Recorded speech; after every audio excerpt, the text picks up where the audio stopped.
Hello, I'm Nadia MacLeod from RP Emery Legal Kits, and we help businesses cut their legal costs with our online template kits. The rise of the gig economy is changing the way businesses engage their workers. The term gig economy refers to a flexible labour market. There are no employers and employees.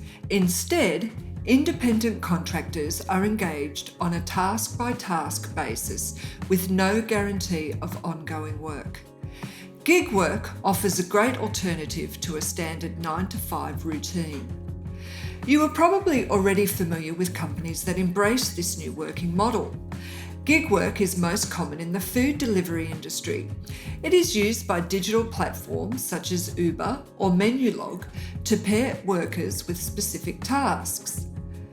Because of COVID-19, more people are turning to gig work to replace or supplement their normal income. Australia's workplace laws distinguish between two types of workers, employees and independent contractors. An employee is engaged by another person or business, whereas a contractor is typically self-employed. The question of a worker's status will depend on the facts in any given case. If a dispute arises, a court will examine the whole of the relationship between the worker and the business who commissions their labour.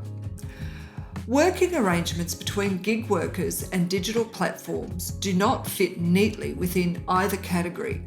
For that reason, businesses must exercise caution to avoid the dangers of sham contracting.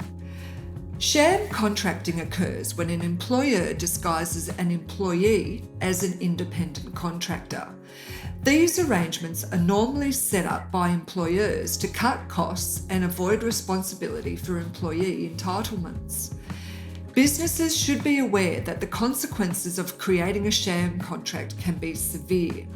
The Fair Work Act provides hefty penalties for anyone caught engaging in these sorts of practices. If you'd like to learn more about the gig economy or the dangers of sham contracting, check out our recent article in the links below.